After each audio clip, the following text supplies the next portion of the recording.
इस चैप्टर का पार्ट 1 है। इस चैप्टर में हम मटेरियल्स के बारे में जानेंगे। चलिए चैप्टर को एक कोट के साथ स्टार्ट करते हैं। उपादानम भवेत् सया मूषाया मृत्तिका लोहमेव च। देखो मूषाया मतलब होता है क्रूशिबल, ठीक है। तो क्रूशिबल क्या होता है? एक ऐसा बर्तन जिसको आप कितने भी टेम्परेचर पे गर्म कर लो, कितना भी ज्यादा हीट कर लो, वो बर्तन खुद नहीं पिघलता। जबकि वो किसका बना हुआ है? क्ले एंड आयरन, लोहे से और मिट्टी से मिलकर बना है। फिर भी उसको कितना भी हीट कर लो वो खुद नहीं पिघलता। लेकिन उसके अंदर आप अगर कोई मेटल रख रहे हैं, कोई चीज पिघलाने के लिए रख रहे हैं, तो गर्म टेम्परेचर होने की वजह से वो मटेरियल पिघल जाएगा जो उस बर्तन के अंदर है, लेकिन वो बर्तन नहीं पिघलेगा। तो ये मटेरियल की वैरायटी को दिखाता है। इसको आप करंट कॉन्टेक्स्ट में कैसे समझ सकते हैं? जैसे माइक्रोवेव ओवन्स होते हैं, उसमें हम कोई भी फूड हीट करने के लिए बर्तन में करके रखते हैं। खाना तो गर्म हो जाता है, लेकिन वो बर्तन जिसमें हम करके रख रहे हैं फूड ओवन के अंदर, वो बर्तन नहीं पिघलता, बर्तन एज इट इज रहता है। सो कितने तरीके के मटेरियल्स हैं जो टेम्परेचर के हिसाब से, हीट के हिसाब से अलग अलग है ना। तो इसी के बारे में ये कोड दिया हुआ है। The material used to make the crucible a vessel used to melt substances are clay and iron. So ऐसा एक बर्तन जिसे हम क्रूशिबल यहाँ पे कहा गया है, जिसको बनाने के लिए क्ले और आयरन यूज किया गया है, वो यूज किया जाता है बाकी के सब्सटेंसेस को मेल्ट करने के लिए। आई hope it is clear. Now let's start with exercise 1 observing objects around us. हम अपने आसपास के ऑब्जेक्ट्स के बारे में जानने वाले हैं कि कैसे होते हैं और किन किन चीजों से मिलकर बने होते हैं। तो यहाँ पर दो बच्चे हैं, घूलन एंड शीता। ये लोग नई क्लास में गए हैं समर ब्रेक के बाद और बहुत एक्साइटेड हैं। जैसे वो लोग क्लासरूम में एंटर होते हैं, दे स्टार्ट टॉकिंग, बातें करने लगते हैं। तो शीता पूछती है कि तुम आज स्कूल में क्या लेकर आए हो? तो घूलन यहाँ कहता है कि मैं नोटबुक लाया हूँ। तो शीता कहती है मैं नोटबुक और पेन भी लाई हूँ। थोड़ी देर बाद मैडम विद्या, जो उनकी साइंस की टीचर है, क्लास में आती है and starts interacting with the students to draw their attention to many things they use in their daily life.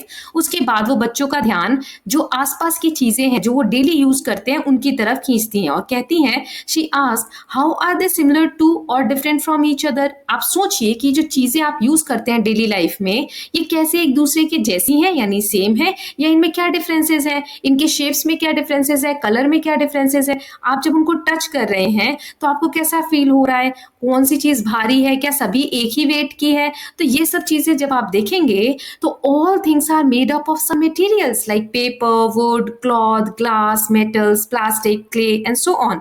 तो आप पाएंगे कि सभी चीज किसी न किसी मटेरियल से मिलकर बनी है।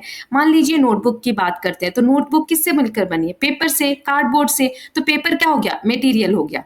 पेन की बात कीजिए, पेन प्लास्टिक से बना है, हो सकता है उसकी जो कैप हो उसमें मेटल यूज हुआ हो, धातु, है ना। सो वो क्या हो गया? प्लास्टिक और मेटल क्या हो गया यहाँ पे? मटेरियल हो गया। So any substance that is used to create an object is referred to as material. So कोई भी सब्सटेंस जिसको कोई ऑब्जेक्ट बनाने के लिए हम यूज करते हैं उसे हम कहते हैं मटेरियल। यहाँ एक्टिविटी 6.1 दी गई है। Let us identify, make a list of objects you see around and also write the names of the material they are made up of in this table. यहाँ हमें मटेरियल आइडेंटिफाई करना है। आप कौन सा ऑब्जेक्ट ऑब्जर्व कर रहे हैं वो इधर लिखेंगे और किस मटेरियल से बना है वो इधर लिखेंगे। तो चलिए मैं एग्जांपल देती हूँ। जैसे नोटबुक पेपर और कार्डबोर्ड से बना है, पेन प्लास्टिक और मेटल से बना है, चेयर ले लीजिए, चेयर वुड की भी बनी होती है यानी लकड़ी की, मेटल की, प्लास्टिक की। तो चेयर हर चीज की आपको देखने को मिलेगी। ग्लास बॉटल ले लीजिए, यानी कांच की जो बॉटल है वो किससे बनी होगी? ग्लास से, कांच से, है ना। So based on everyday observation one can conclude that objects are made of various materials. तो इससे हम क्या कंक्लूजन निकाल सकते हैं कि जो भी वस्तु हमारे आसपास है वो अलग अलग मटेरियल से मिलकर बनी है। Now, do you know, एक information है, read करते हैं। The earliest pottery found in Indian subcontinent dates back to 7,000 to 8,000 years in the Ganga plains, Lahur Deva and in Baluchistan, Mehergarh. So इन जगहों पर हमें 7,000 से 8,000 साल पहले इंडियन सबकॉन्टिनेंट में सबसे पहली पॉटरी देखने को मिली है। मिट्टी के बर्तन जो गंगा प्लेन में या फिर मेहरगढ़ जो बलूचिस्तान की जगह है वहां पर मिले हैं देखने को। 4000 BC के ऑनवर्ड्स जब सिंधु सरस्वती सिविलाइजेशन डेवलप होने लगी, जिसके बारे में आपने सोशल स्टडीज में पढ़ा है, सो व्हील टर्न पॉटरी प्रोडक्शन होने लगे। जो कुम्हार अब यूज करते हैं मिट्टी के बर्तन बनाने के लिए, पहिए को ऐसे गोल गोल घुमाकर और फिर मिट्टी को शेप देते हैं, वो तरीका इंट्रोड्यूस हुआ। उन्होंने बहुत सारे पिगमेंटेशन मतलब अलग अलग कलर में अब उसको पेंट करने लग गए और एक लेयर बनाने लग गए, उसको डेकोरेट करने लगे। जो डेकोरेटिव कोट्स होते थे उनको वो लोग स्लिप्स बोलते थे। क्या बोलते थे? स्लिप्स। और इसमें बहुत सारे कलर पेंटिंग्स करने लग गए और इसको और ज्यादा सोफिस्टिकेटेड और ज्यादा डेवलप कह सकते हैं। कब हुआ ये? 2600 से 1900 बीसी, जो कि सिंधु सरस्वती सिविलाइजेशन के दौरान हुआ। इसमें ब्राइट रेड सरफेस होने लगा, रेड कलर के मिट्टी के बर्तन होने लगे और उसमें ब्लैक कलर से डिजाइनिंग की जाने लगी, चाहे वो ज्योमेट्रिक पैटर्न हो या ऐसे कोई डिजाइन्स बनाने लगे ब्लैक कलर से, जिससे कि वो और ज्यादा सुंदर दिखने लग गया। अब इससे वो लोग खाने के बर्तन बनाते थे, बोल्स बनाते थे और कभी कभी वो लोग उसमें स्टोर करने के लिए बड़े बड़े जार्स भी बनाते थे, जो आज के समय दिल्ली म्यूजियम में रखे हुए हैं। और इसको बनाने का तरीका क्या था? मिट्टी को सबसे पहले क्लीन करते थे, फिर सीव यानी छानते थे। क्लीन करना मतलब मिट्टी में कोई कंकड़ पत्थर ना हो, उसको साफ करके सीव करके यानी छान के। नीड करना मतलब कि गूंदते थे उसको पानी डालकर और फिर पहिए पर रखकर और उसको शेप देते थे। जब मिट्टी का बर्तन तैयार हो जाता था तो फाइनली उसको बेक करते थे। बेक करने के लिए वो लोग भट्टी का यूज करते थे, जैसे कि किल्न यहाँ लिखा हुआ है ना, तो इसमें वो मिट्टी के बर्तन पकाते थे। जो पकी हुई मिट्टी होती है उसको यहाँ पर टेराकोटा कहा जाता है। ओके, सो ये इन्फॉर्मेशन दी गई थी। नाउ आप आगे देखते हैं। यहाँ दिया हुआ है 6.2 exercise, how to group materials. Materials को अलग अलग कैटेगरी में हम कैसे ग्रुप कर सकते हैं। सो एक्टिविटी दी गई है, let us group the objects shown in figure 6.1 based on any common property such as shape, colour, hardness, softness, shine, dullness और materials they are made up of. So यहाँ पर हमें ऑब्जेक्ट्स दिए हुए हैं अलग अलग टाइप के, इनको हमें कैटेगरी में डिवाइड करना है। ये आप पे डिपेंड करता है आप इसको किस कैटेगरी में बांट सकते हैं। जैसे हार्ड है कोई मटेरियल, ये सॉफ्ट है, उनका शेप कैसा है, इस बेसिस पे। तो जैसे मैंने यहाँ पर एग्जाम्पल दिया है, कैटेगरी और ऑब्जेक्ट्स लिख दिए हैं। जैसे पहले मैंने मटेरियल के बेसिस पे कि किस चीज से बने हुए हैं सब चीजें, जैसे वुड यानी लकड़ी की बनी हुई चीजें, यहाँ पे चरखा है, रूलर यानी स्केल है लकड़ी का बना हुआ, प्लास्टिक की जैसे स्केल है, पेन है, शार्पनर है, बॉल है, की चेन है। तो ये सारी चीजें प्लास्टिक की है। क्ले की क्या है? क्ले पॉट है, क्ले का दिया बना हुआ है। स्टील में देखिए आप स्पून है, यहाँ पे ग्लास है, एक पेपर में जो होल करते हैं हम स्टील होल पंचर है, देन ग्लास यानी कांच का एक ग्लास है, देन फिर रबर का इरेजर है, आप देख सकते हैं, पेपर की नोटबुक है, बुक है, स्टोन का एक स्टोन भी दिख रहा है यहाँ पे आपको, पत्थर, और फिर मार्बल्स यहाँ पे देख सकते हैं जो खेलते हैं कंचे वगैरह, है ना। अब इसको हम हार्डनेस के बेसिस पे भी बांट सकते हैं कि कौन सी चीजें हार्ड है, जैसे वुड की बनी हुई चीजें, स्टील की बनी हुई चीजें, ये क्या है? हार्ड है। ऐसे ही सॉफ्ट है, इरेजर, बॉल या पेंसिल जो है ये क्या है? सॉफ्ट है। कुछ शेप के बेसिस पे कि सिलेंड्रिकल शेप किसकी है, पेंसिल, प्लास्टिक पेन या फिर ग्लास, ये सब क्या है? थोड़े सिलेंड्रिकल शेप में है।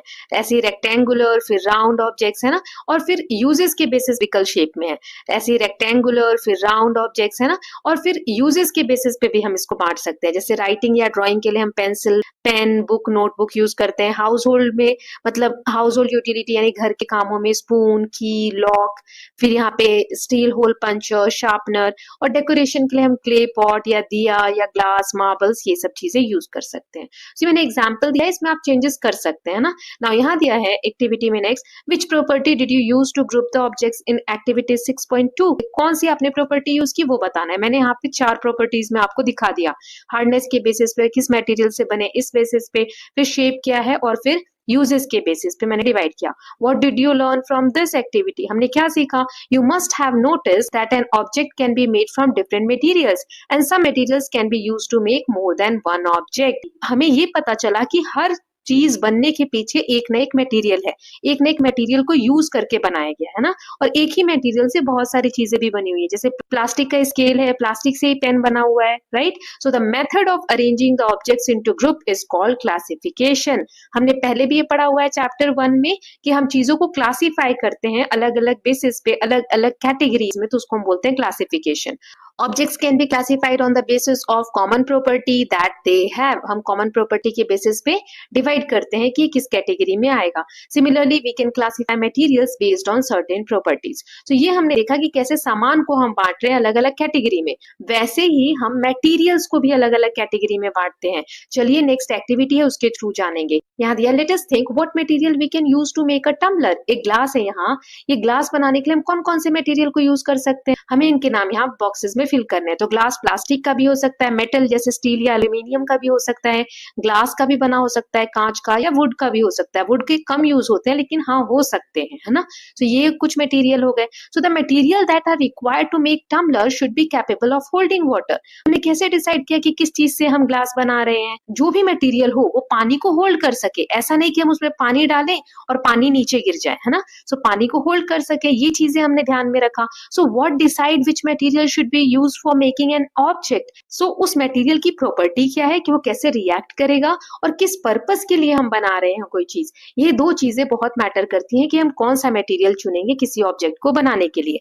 We may use different material for making different parts of an object. For example, a pen may be made up of material like plastic, metal and ink. So ये भी हो सकता है कि एक ही ऑब्जेक्ट यानी एक ही वस्तु को बनाने के लिए हम बहुत सारी चीजें यूज करें, बहुत सारे मटेरियल यूज करें। हो सकता है जैसे पेन का एग्जांपल यहाँ दिया है, बॉडी बनाने के लिए पेन की हमने प्लास्टिक यूज किया, कैप बनाने के लिए मेटल यूज कर लिया, उसके अंदर इंक फिल की गई है ना।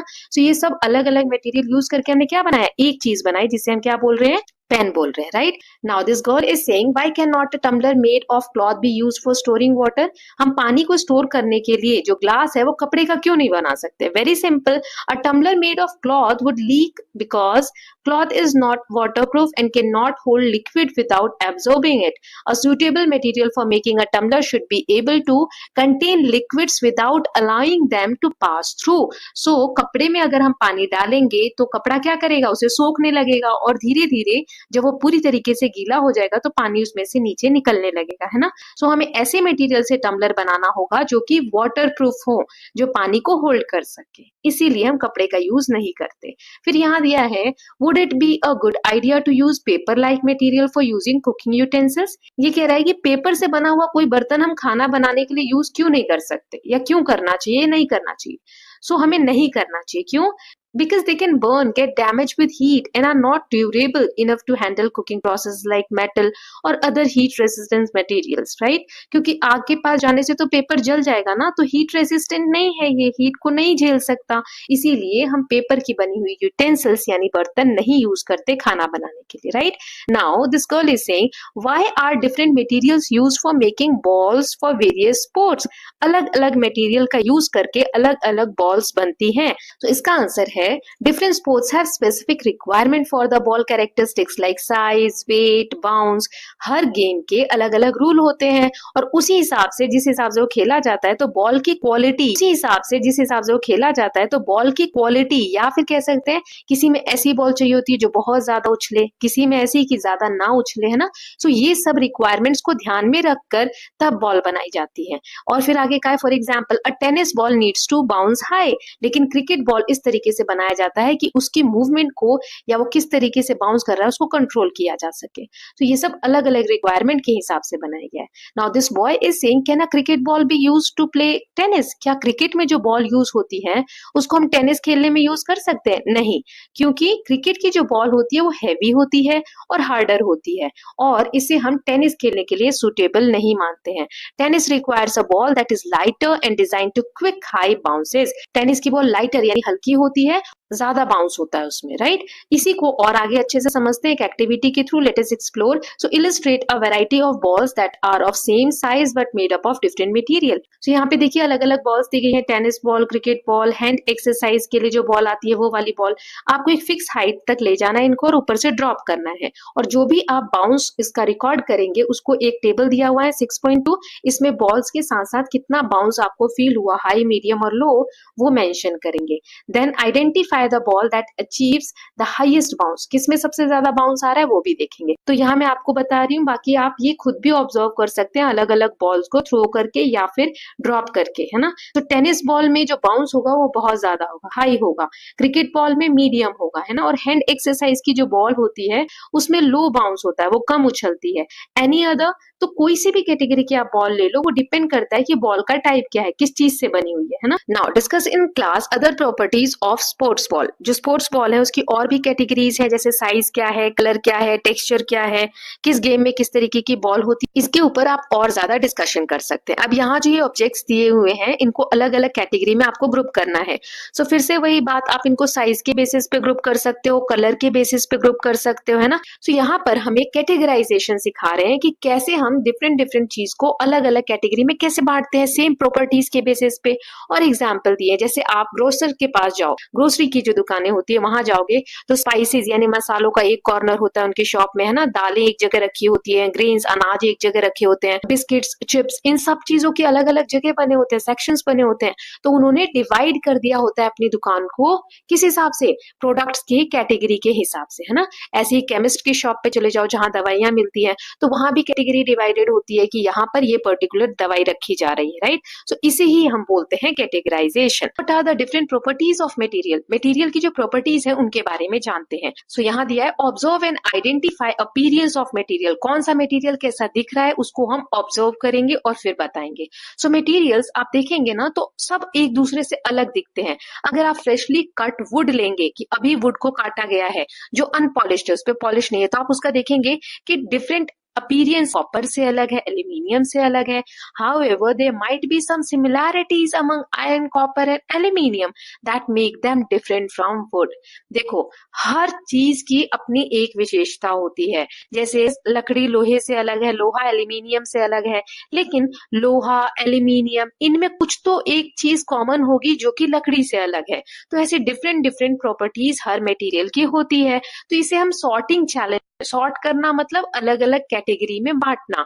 सो collect some small pieces of paper, cardwood, wood, chalk, copper wire, aluminium, और इसमें आप वो भी आर्टिकल ले सकते हैं जो ब्रास, ब्रॉन्ज या स्टील से बना हुआ है, राइट।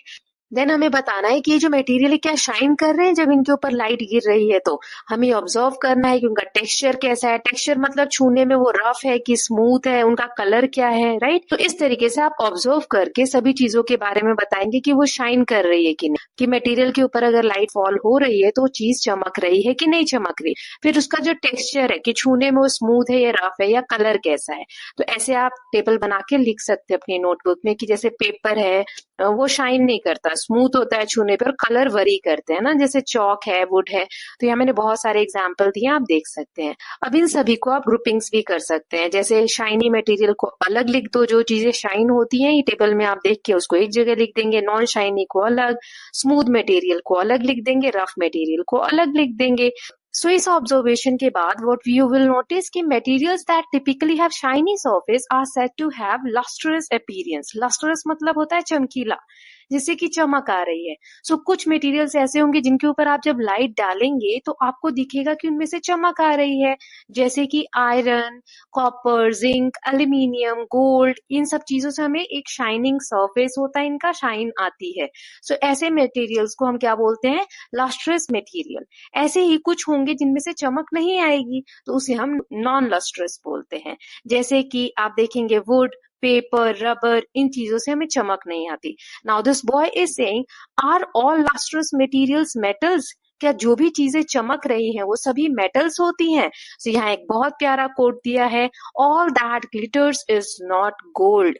जो भी चमक रहा है, जिसमें से भी चमक आ रही है, जरूरी नहीं है कि वो सोना हो। ये एक ओल्ड सेइंग है, पुरानी कहावत है। Not all the materials that shine are metals. जो चमक रहे हैं वो सभी चीजें जरूरी नहीं है कि मेटल है, यानी किसी धातु से बनी हुई है। Surface of some materials are made shiny by polishing or coating them with thin layer of plastic, wax or any other material which makes them look shiny. These materials may not be metal. So कुछ चीजें तो ऐसी होंगी जो plastic की बनी है, लेकिन उसके ऊपर एक लेयर ऐसी लगा देंगे जिससे कि चमक आती है ना। प्लेटिंग कर देते हैं, एक पतली सी लेयर उसके ऊपर चढ़ा देते हैं ताकि उसमें चमक आए, जबकि वो होते नहीं है धातु के बने हुए। Now let's move ahead with the next part. Explore materials through which one can see or one can not see. तो अभी तक हमने मटेरियल की प्रॉपर्टीज में देखा कि कुछ मटेरियल्स होते हैं जो लस्ट्रस होते हैं, जिनमें चमक आती है, और कुछ देखा जो नॉन लस्ट्रस होते हैं, जिनमें से चमक नहीं आती है। अब हम देखेंगे ट्रांसपेरेंसी के बेसिस पे कि कोई सा सा जो मटेरियल होगा इसके आर पार हम देख सकेंगे और कोई सा होगा जिसके आर पार नहीं देख सकेंगे। तो चलिए और समझते हैं इसको। सो घुलन, शीता, Sara, they all are playing hide and seek, ठीक है, अपने दोस्तों के साथ खेल रहे हैं। अब यहाँ पर घुलन जो है वो दीवार के पीछे जाके छुप गया है, शीता एक पेड़ के पीछे छुप गई है, और सारा ये गेट के पीछे छुपी है। गेट लेकिन यहाँ पर ग्लास का डोर है, कांच का है, जिसमें आर पार दिख सकता है वैसे तो, लेकिन ये क्या कह रहा है यहाँ पे, फ्रॉस्टेड है। फ्रॉस्टेड यानी ठंड में आप देखेंगे कोहरे के समय भाप जैसा कुछ कांच के ऊपर जम जाता है ना, जिसकी वजह से सरफेस जो है वो हेजी हो जाता है, आर पार साफ साफ नहीं दिखता।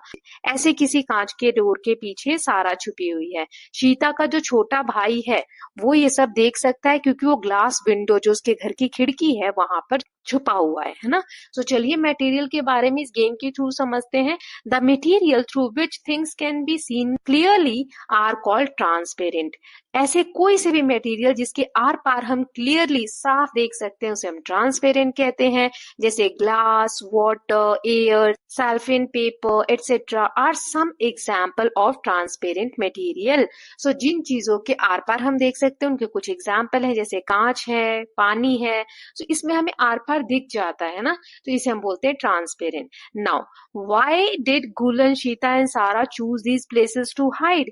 घुलन, शीता, ये सारा, इन लोगों ने ये जगह क्यों चुनी जहां जहां वो छुपे हैं? Do you think it would be possible for Sheeta's brother to see her and her friends through a closed wooden window of the house? आपको क्या लगता है शीता का भाई जो खिड़की के पीछे छुपा हुआ है, अगर वो खिड़की वुडन होती, लकड़ी की बनी होती पूरी, अभी तो कांच है उसको आर पार दिख रहा है, लेकिन वुड का होता तो क्या उसको आर पार दिखता? क्या लगता है आपको? नहीं दिखता।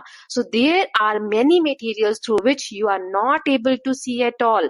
कुछ ऐसे मटेरियल होते हैं जिसके आर पार आप बिल्कुल नहीं देख सकते, ऐसे मटेरियल को बोलते हैं ओपेक। क्या बोलते हैं? ओपेक। वुड, कार्डबोर्ड और जो मेटल्स होते हैं ये क्या होते हैं? ओपेक होते हैं।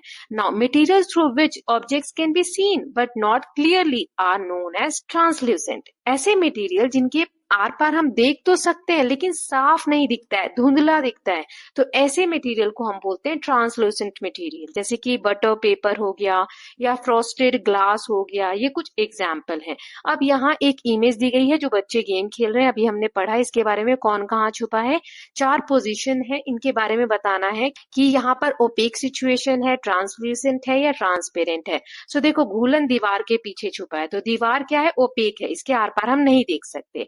शीता पेड़ के पीछे छुपी है, तो पेड़ क्या है? वुड है, लकड़ी है, उसके आर पार नहीं देख सकते तो वो भी ओपेक है। सारा फ्रॉस्टेड ग्लास डोर के पीछे छुपी है, तो ये ट्रांसल्यूसेंट है क्योंकि हम देख तो सकते हैं लेकिन क्लियरली नहीं देख सकते, ठीक। और शीता का जो भाई है ग्लास विंडो के पीछे छुपा है तो वो ट्रांसपेरेंट है ना, क्योंकि उसके आर पार देख सकता है वो। तो यहाँ पर एक एग्जाम्पल के थ्रू मैं आपको समझाती हूँ। ये एक विंडो है, इसके पीछे जिराफ है, आप देख सकते हैं, लेकिन ये वाला जो पोर्शन है जिराफ बिल्कुल भी नहीं दिख रहा है, तो इसे बोलेंगे ओपेक। यहाँ पर दिख रहा है लेकिन धुंधला दिख रहा है, तो ये ट्रांसल्यूसेंट।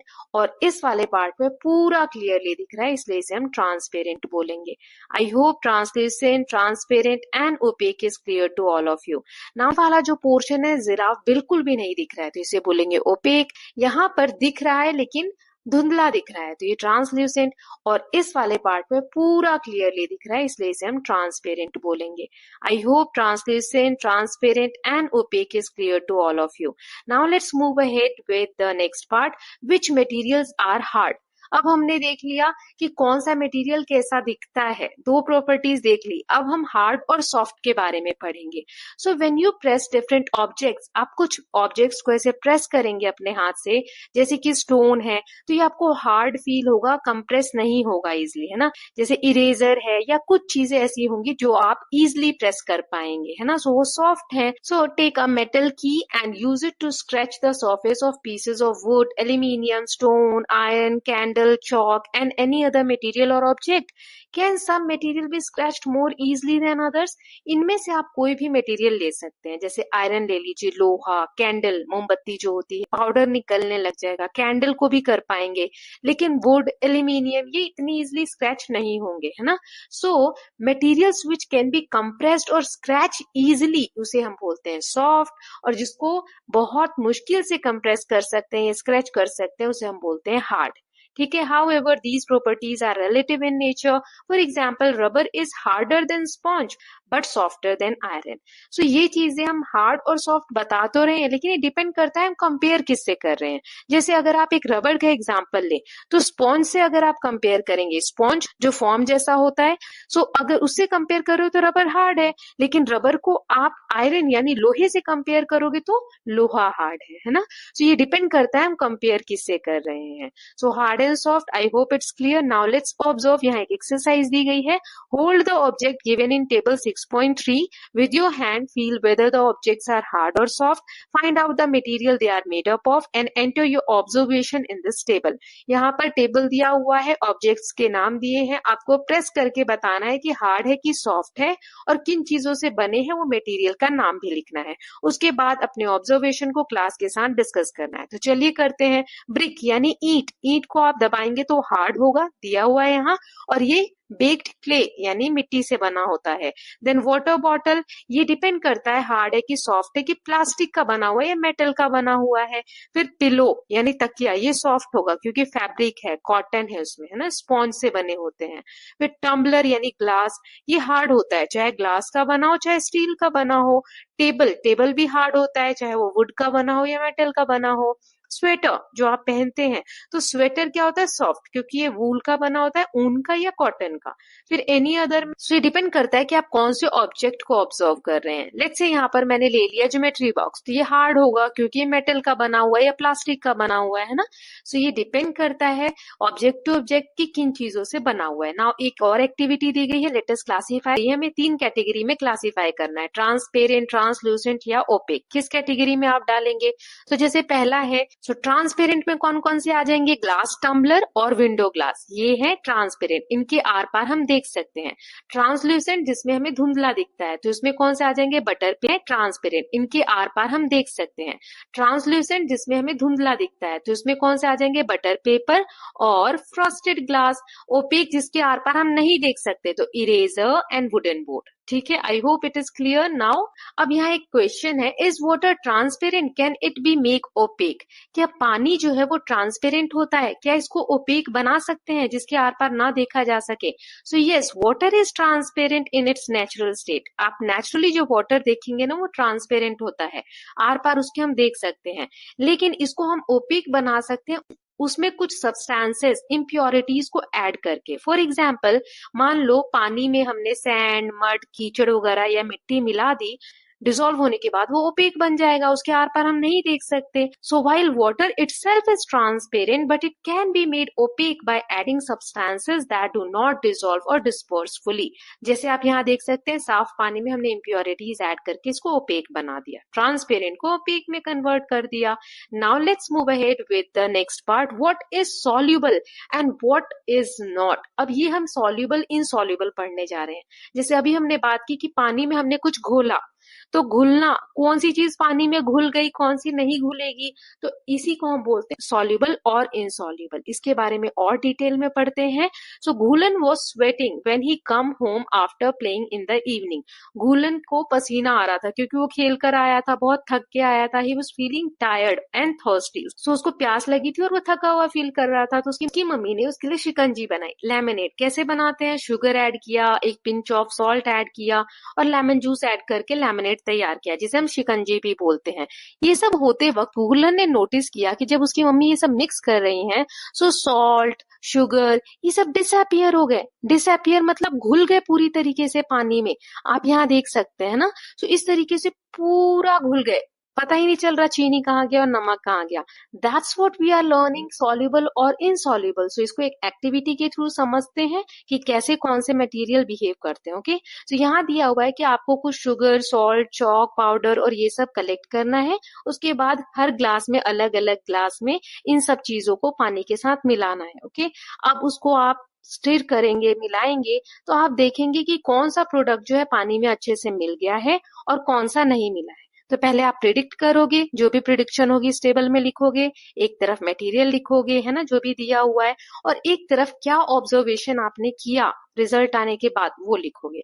तो जैसे शुगर है, शुगर पानी में मिल जाएगी। जैसे अभी हमने घुलन का देखा कि वो शिकंजी में क्या देख रहा था कि शुगर पूरी तरीके से मिल गई, सॉल्ट का भी यही होगा, है ना।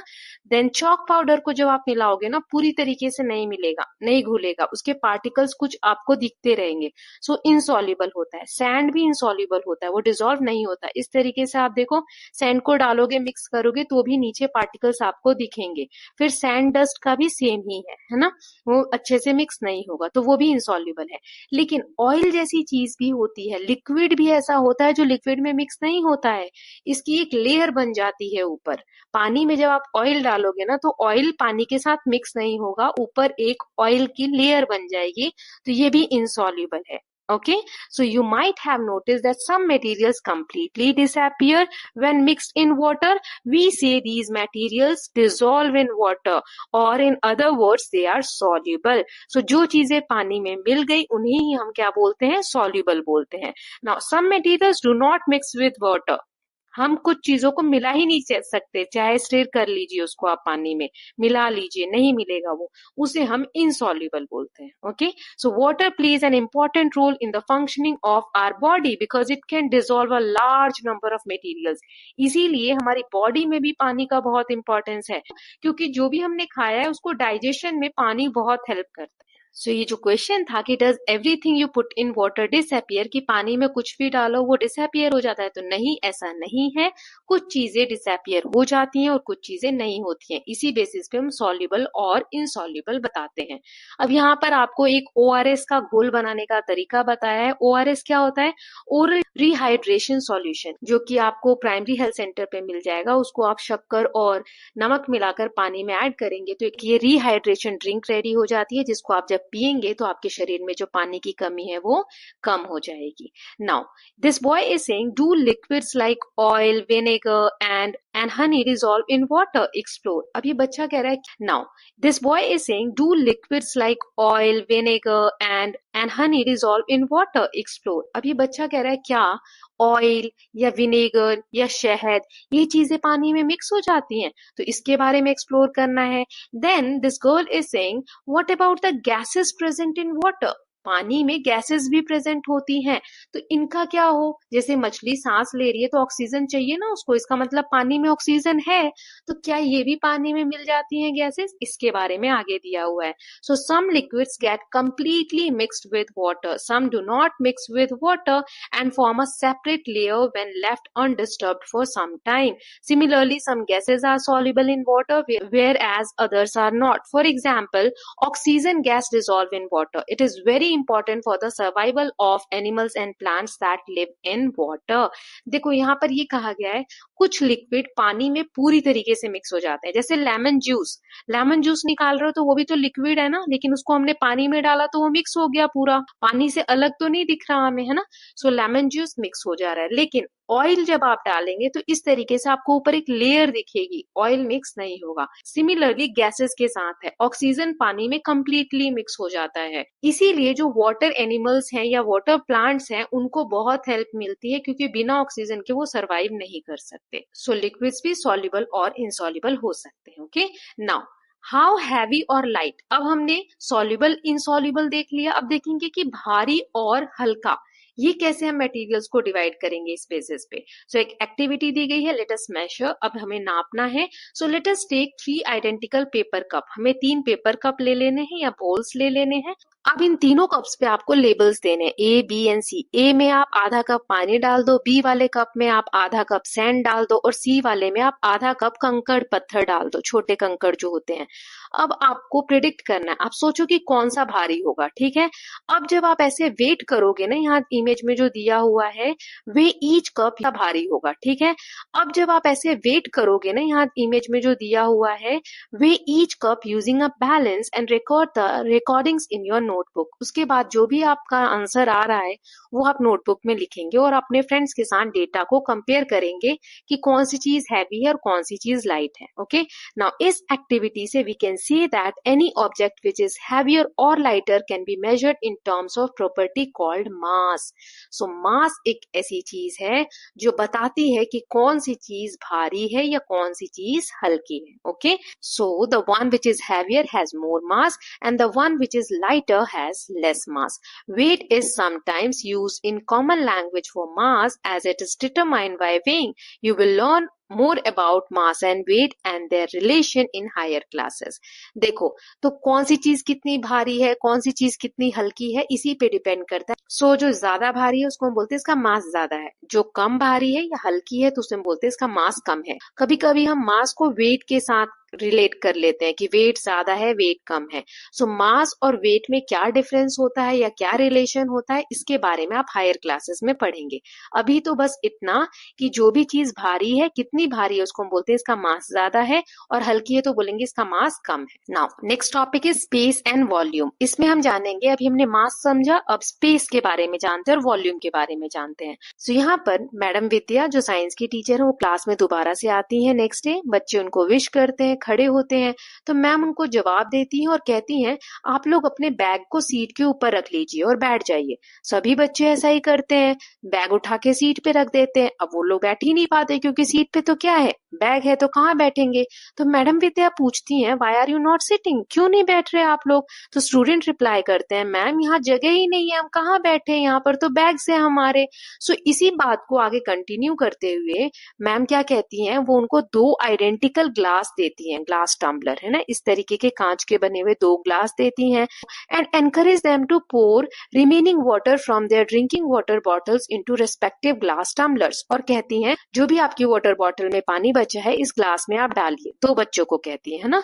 So on pouring water in the glass tumbler the students observe that one glass tumbler gets half filled with water while the other is almost completely filled with water। तो बच्चे क्या ऑब्जर्व करते हैं, वो देखते हैं कि एक ग्लास में तो पूरा भर के पानी आ गया और एक ग्लास में क्या आया है, आधा पानी आया है। Now why is the level of water different in these two tumbler. इनमें जो वाटर का लेवल है दोनों ग्लास में कम और ज्यादा क्यों है। सो मैडम विद्या इसको समझाती हैं कि दोनों जो टम्बलर है इनकी कैपेसिटी सेम है। कैपेसिटी मतलब कि जितना पानी एक में आएगा उतना ही दूसरे में आएगा। The water levels different in each case which indicates that the amount of water in each tumbler is different। so ये क्या दिखाता है कि दोनों में सेम क्वांटिटी आ सकती है दोनों ग्लास में, और एक में ज्यादा है और एक में कम है, तो मतलब एक ग्लास में ज्यादा पानी है और एक में कम पानी है।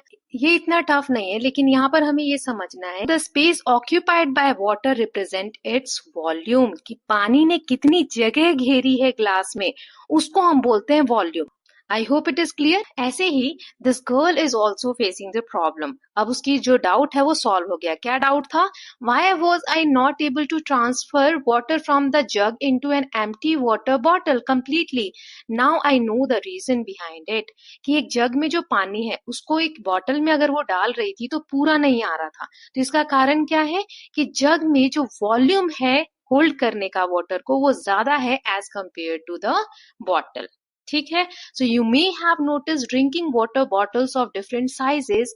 हम विद्या इसको समझाती हैं कि दोनों जो टम्बलर है इनकी कैपेसिटी सेम है। कैपेसिटी मतलब कि जितना पानी एक में आएगा उतना ही दूसरे में आएगा। The water levels different in each case which indicates that the amount of water in each tumbler is different. So ये क्या दिखाता है कि दोनों में सेम क्वांटिटी आ सकती है दोनों ग्लास में, और एक में ज्यादा है और एक में कम है, तो मतलब एक ग्लास में ज्यादा पानी है और एक में कम पानी है। ये इतना टफ नहीं है, लेकिन यहाँ पर हमें ये समझना है the space occupied by water represent its volume, कि पानी ने कितनी जगह घेरी है ग्लास में उसको हम बोलते हैं volume. I hope it is clear. ऐसे ही this girl is also facing the problem. अब उसकी जो डाउट है वो सॉल्व हो गया। क्या डाउट था, why was I not able to transfer water from the jug into an empty water bottle completely. Now I know the reason behind it, कि एक जग में जो पानी है उसको एक बॉटल में अगर वो डाल रही थी तो पूरा नहीं आ रहा था। तो इसका कारण क्या है कि जग में जो वॉल्यूम है होल्ड करने का वाटर को वो ज्यादा है as compare to the bottle. ठीक है. So you may have noticed drinking water bottles of different sizes being sold in market. Have you noticed 1 liter, 500 ml, 200 ml, etc. written as net quantity on the bottles? These indicate the volume of water in the bottles. So आपने ऐसी water bottles बहुत सारी market में बिकती हुई देखी होंगी, उस पर लिखा होता है कि 500 ml या 1 लीटर, राइट. तो ये क्या इंडिकेट करता है? ये बताता है कि उस बॉटल की कितनी कैरिंग कैपेसिटी है, मतलब कितना वॉल्यूम पानी या कितना वॉल्यूम मिल्क वो बॉटल जो है वो होल्ड कर सकता है. Now this boy is saying the bottle of drinking water and milk are labelled as 500 ml indicating the volume. यहाँ दो बॉटल्स हैं, देखिए, एक में 500 ml यानी आधा लीटर पानी है और एक में आधा लीटर मिल्क है. अब क्या ये दोनों का वॉल्यूम सेम है? So the bottles labeled 500 ml indicate the volume of liquid they hold, whether it's water or milk. Volume measure the space a liquid occupies, not its weight. Very simple concept, इसमें ज्यादा confuse होने की जरूरत नहीं है. Volume, मास, space, ये सारी चीजें आपको बार बार आएंगी आगे चल के साइंस में. सो यही यहाँ पर कहा गया कि 500 ml की अगर वाटर बॉटल है या 500 ml की कोई सी भी बॉटल, उसका वॉल्यूम सेम ही होगा. जो भी चीज उसके अंदर आप डाल रहे हो ना, वो वॉल्यूम कितना होगा? 500 ml ही होगा. सो यहाँ पर आपको जो ध्यान रखना है, एक लाइन बहुत इंपॉर्टेंट, कि वॉल्यूम जब भी आप नापेंगे तो वो स्पेस से रिलेटेड होगा, कि कोई भी लिक्विड स्पेस कितना घेर रहा है उसको हम उसका वॉल्यूम बोलते हैं. ठीक है. सो वॉल्यूम और स्पेस ये हमेशा रिलेटेड होंगे, एक साथ ही आप यूज करेंगे. सो यहाँ पर अब कहा जा रहा है कि you have become familiar with many properties of material, however all materials do not possess all these properties. कि हमने बहुत सारी प्रॉपर्टीज पढ़ी मटेरियल की, जैसे hard, soft, lustrous, non lustrous, heavy, light, लेकिन जरूरी नहीं है कि हर मटेरियल में सारी प्रॉपर्टीज हो. सो यहाँ एक क्वेश्चन है, are there any properties which can be shown by all materials? If yes, what are those? So क्या कोई ऐसी प्रॉपर्टी है जो सभी मटेरियल में पाई जाती हो? तो यस, ऐसी दो चीजें हैं, दो प्रॉपर्टीज हैं जो कि सभी मटेरियल में आपको देखने को मिलेंगी. इसको हम नेक्स्ट एक्सरसाइज में अच्छे से समझते हैं. नेक्स्ट है, what is matter? So mass and volume are two properties that are possessed by all material. So mass और वॉल्यूम ये दो ऐसी प्रॉपर्टीज हैं जो हर मटेरियल में होती हैं. मास यानी वेट से रिलेटेड या वजन से रिलेट कर पा रहे हैं आप तो. सो कोई भी मटेरियल लीजिए, उसका कोई ना कोई तो वजन होगा. ऐसे ही वॉल्यूम, वॉल्यूम यानी अभी मैंने आपको बताया जो स्पेस घेरती है चीज, है ना. सो वॉल्यूम यानी कोई भी मटेरियल होगा तो थोड़ा चाहे ज्यादा स्पेस तो घेरेगा. इसीलिए मास और वॉल्यूम ऐसी दो प्रॉपर्टीज हैं जो सभी मटेरियल में होती है. Now can we give a general name to anything that possess these two properties? So yes, anything that occupies space and has mass is called matter. So इसका मतलब क्या हुआ? कोई भी चीज जिसके अंदर मास है और जो स्पेस घेरती है उसे हम मैटर कहते हैं. सो अब मैंने बोला मैटर क्या होता है? जिसमें मास हो और वॉल्यूम हो. सो मास को कैसे नापोगे? तो ग्राम, किलोग्राम, क्योंकि वेट होता है ना मास, तो इन यूनिट्स में नापोगे. वॉल्यूम यानी स्पेस घेर रहा है, तो स्पेस को आप किस यूनिट में नापोगे? लीटर या millilitre. Okay, can all materials around us be considered as different example of matter? Discuss with your friend. For example, water is matter, sand and pebbles are matter, and so is the cup. So यहाँ पर आपको पता करना है कि जो भी चीजें आपके आसपास है सभी मैटर है. तो यस, सभी चीजें मैटर है. फॉर एग्जाम्पल वाटर भी मैटर है, सैंड पेबल्स जो कंकड़ पत्थर है वो भी मैटर है, या फिर जो कप है वो भी मैटर है ना. So materials are types of matter used in creation of making of object. So material क्या है? मैटर का ही टाइप है. स्टार्टिंग में हमने जब चैप्टर स्टार्ट किया था तो हमने देखा था हर ऑब्जेक्ट किसी न किसी मटेरियल से बनी है. सो ऐसे ही मटेरियल भी मैटर कहलाता है, मैटर का एक टाइप है. ओके, तो हमने क्या सीखा? That material looks different and behave differently. We grouped material on basis of similarities और डिफरेंसेस इन देयर प्रॉपर्टीज. हमने देखा कि मटेरियल को हम अलग अलग कैटेगरी में बांट सकते हैं उनकी प्रॉपर्टीज के बेसिस पे. Then we find grouping useful as it helps us study and observe pattern in properties of things. Human have been classifying not only things but also rocks, plants and animals. हमने पहले जो chapter देखा हुआ है diversity in living world, इस तरीके से हमने इस चैप्टर में प्लांट्स और एनिमल्स की कैटेगरी बनाई थी. वैसे ही यहाँ पर हमने नॉन लिविंग थिंग्स की, जैसे पत्थर है, मटेरियल में हमने धातु देखे, मेटल्स देखे, इनको भी हम सेम कैरेक्टरिस्टिक्स के बेसिस पे क्लासिफाई करते हैं। ओके, नाउ यहाँ डू यू नो में एक फैक्ट दिया हुआ है, इसको हम ऑलरेडी पिछले चैप्टर में कर चुके हैं, बट एक बार फिर से इसको रिवाइज कर लेते हैं। जैसे हमने देखा था इंटरनेशनल सिस्टम ऑफ यूनिट्स क्या होते हैं, तो उसके हिसाब से किलोग्राम क्या है, मास की यूनिट है। मास और वॉल्यूम दो चीजें हमने अभी पढ़ी, तो मास को हम किस चीज में नापते हैं, किलोग्राम, ग्राम। अब इसको लिखते कैसे हैं, तो ये सारी चीजें मैं आपको बता चुकी हूँ कि फुल स्टॉप नहीं लगाते, फिर इसको कैपिटल लेटर्स में नहीं लिखते, इनके बीच में स्पेस नहीं छोड़ते। जैसे 7 kg लिखना है, एस नहीं लगाएंगे अगर बहुत ज्यादा किलोग्राम्स है, जैसे 7 किलोग्राम्स, तो एस नहीं लगाएंगे। ठीक है, ये कुछ बेसिक चीजें जो हमने पिछले चैप्टर में भी देखी। इसी तरीके से लीटर या मिलीलीटर को भी आप लिख रहे हैं तो स्पेस नहीं देंगे, कैपिटल लेटर्स नहीं लिखेंगे। आई होप ये सब चीजें आपको क्लियर हैं। नाउ जो वॉल्यूम की यूनिट होती है, ऐसा यूनिट, उसे हम बोलते हैं क्यूबिक मीटर। और इसका जो एब्रीविएशन, इसको शॉर्ट में कैसे लिखते हैं, मीटर लिख के एम, और ऊपर हम 3 यानी पावर में 3 लिखते हैं। क्यूब्स हैं 3, ठीक है, तो इसलिए 3 यहाँ पे लगाते हैं, एम क्यूब बोलते हैं इसको। अब यहाँ एग्जाम्पल दिया है, if you have volume of 2 cubic metre, तो इसको कैसे लिखेंगे आप, 2 एम लिख के और ऊपर क्यूब। अब 2 और ये जो क्यूबिक मीटर है इसके बीच में स्पेस आएगा, है ना। Always leave a space between numbers, numerical value and unit. ठीक है, जैसे यहाँ दिया है 1 मीटर क्यूब, तो 1 और m जो क्यूब है उसके बीच में स्पेस है ना। सो 1 मीटर क्यूब का मतलब होता है, क्यूब है ना, 3 जीरो लगाने हैं आपको। सो 1 मीटर क्यूब मतलब 1000 लीटर। ओके, इसके बारे में मैथ्स में आप और अच्छे से जानेंगे। अभी हमें सिर्फ जानना है कि वॉल्यूम की जो यूनिट होती है, ऐसा यूनिट, वो क्यूबिक मीटर होती है, और उसको लिखते कैसे हैं ये बताया गया है। Now think it over, can you think about what changes the invention of plastic brought to humans, is it a boon or bane. Plastic का जो इन्वेंशन हुआ है वो मानव सभ्यता के लिए बून है या बेन है, मतलब आशीर्वाद है या श्राप है। तो इन्वेंशन ऑफ प्लास्टिक दोनों है, ये बून भी है और बेन भी है। बहुत सारी इसकी खासियत भी है और बहुत सारे नुकसान भी है।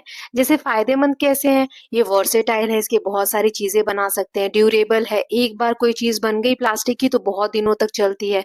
अफोर्डेबल है, सस्ते प्राइस में हमको मिल जाती है, ज्यादा महंगी नहीं होती है। मेडिकल फील्ड में बहुत इंपॉर्टेंट है, या फिर एवरीडे के यूज के भी बहुत सारे प्रोडक्ट्स प्लास्टिक के बनते हैं, है ना। ऐसे ही बेन यानी हमारे लिए हार्म कैसे है इसका, तो it harms the environment, wild life, human health due to pollution, non biodegradability and chemical release. ये जो प्लास्टिक है ये डिग्रेड नहीं होते। डिग्रेड मतलब जैसे अगर आपने पेपर फेंक दिया कहीं, तो बारिश आएगी या धीरे धीरे वो पेपर सड़ जाएगा, गल जाएगा, मिट्टी में मिल जाता है ना। लेकिन प्लास्टिक ऐसा, बहुत सालों बाद भी आप उसको मिट्टी के अंदर से खोदेंगे ना, तो जैसा आपने डाला था वैसा ही मिलेगा। जल्दी से वो एनवायरमेंट में डिग्रेड नहीं होता, तो हमारे एनवायरमेंट को बहुत ज्यादा पोल्यूट करता है और ह्यूमन हेल्थ के लिए भी बहुत नुकसानदेह है, क्योंकि इसमें से केमिकल रिलीज होता है। अगर आप एक ही वाटर बॉटल को बहुत समय तक यूज करते हैं, सो वो भी हमारे लिए हानिकारक है ना। सो while plastic is convenient, it also create serious environmental and health issues. तो हम कह सकते हैं कि प्लास्टिक क्या है, बून भी है लेकिन बेन भी है।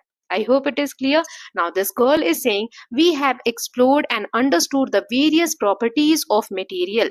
हमने material की बहुत सारी properties देखी. Then this boy is saying yes, but most of materials that we see today would have also existed earlier. I am curious to know how people classified them then. So ये बच्चा कह रहा है कि अभी जो हमने material पढ़े, ये तो हो सकता है ना कि पहले के समय में भी हो, तो इसको क्यूरियोसिटी हो रही है कि पहले के लोग इसको कैसे क्लासिफाई करते होंगे। सो इसके बारे में यहाँ में एक इंफॉर्मेशन दी गई है, चलिए इसको रीड करते हैं। So similar classification system existed in ancient India. प्राचीन भारत में इसी तरीके का कुछ क्लासिफिकेशन किया जाता था मटेरियल्स का। So Ayurveda, one of the Indian medical system, too has a system of grouping things. Ayurveda में भी एक सिस्टम है जिसके थ्रू हम चीजों को ग्रुप करते हैं। तो यहाँ एक श्लोक है, हम रीड करते हैं। गुरु मंद हिम स्निग्ध शलक्षण सांद्र मृदु स्थिर गुणा सूक्ष्म विशदाः विंशति स विपर्याया। इस श्लोक में 20 प्रॉपर्टीज यानी गुणों की बात की गई है। 10 पेयर्स ऑफ अपोजिट प्रॉपर्टीज, 10 ऐसे पेयर्स हैं जिसमें अपोजिट लक्षणों की बात की गई है, which are use to describe all physical matters in Ayurveda. Ayurveda में कोई भी फिजिकल मैटर्स है ना, उनको इसी 10 कैटेगरी में बांटा गया है। वैसे ये 20 हैं, लेकिन 10 के पेयर्स हैं जो कि अपोजिट्स हैं, देखेंगे अभी हम। So these properties can also be used to describe all living systems like plant, animals, humans, the environment and also food. So इन्हीं 20 कैटेगरीज में या इसी प्रॉपर्टीज के बेसिस पे हम प्लांट्स, एनिमल्स, ह्यूमंस जो लिविंग बीइंग है या फिर एनवायरमेंट या फूड इन सबको बांट सकते हैं. सो कौन कौन सी प्रॉपर्टीज है? पहला है गुरु. गुरु यानी हैवी, भारी. तो लघु यानी लाइट इन वेट, हल्की चीज को हम लघु बोलते हैं. मंद, मंद मतलब स्लो. वो तीक्ष्ण, तीक्ष्ण मतलब क्विक या फास्ट. हिम यानी कोल्ड. उष्ण यानी हॉट. फिर है स्निग्धा यानी अंक्चुअस. इसका मतलब क्या होता है? जो कि सूखा ना हो, थोड़ा नमी हो जिसमें, है ना. सो इसका उल्टा क्या हो गया? रुक्ष या ड्राई. फिर है सुलक्षणा यानी स्मूथ, जो सॉफ्ट हो. फिर खरा यानी रफ. फिर है सांद्रा यानी सॉलिड. फिर द्रव यानी लिक्विड. फिर है मृदु यानी सॉफ्ट. कठिन यानी हार्ड. स्थिर यानी स्टेबल. इसका उल्टा है खल यानी मूविंग और अनस्टेबल. फिर है सूक्ष्म, सटल या स्मॉल. कोई छोटी चीज हो तो उसको हम बोलते हैं सूक्ष्म. फिर है स्थूल यानी बिग या ग्रॉस, बड़ी चीज को बोलते हैं स्थूल. देन विषादा, नॉन स्लिमी, जो चिपचिपा या कहो के फिसलने जैसा ना हो, है ना. फिर पिछला यानी जो स्लिमी हो, थोड़ा सा तरल हो, जो चिकनाई वाली चीज होती है उसको पिछला बोलते हैं. ओके. सो ये सारी कैटेगरी हमारे पास्ट में भी थी, ऐसा नहीं है कि आज ये आई है.